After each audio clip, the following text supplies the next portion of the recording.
జ్ఞానఖని వివేకుని సుందర స్వప్నం సాకారం చేయుటకై కావాలి యత్నం.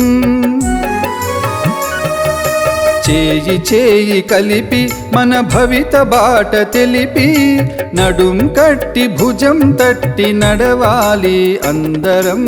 జ్ఞానఖని వివేకుని సుందర స్వప్నం సాకారం చేయుటకై కావాలి యత్నం.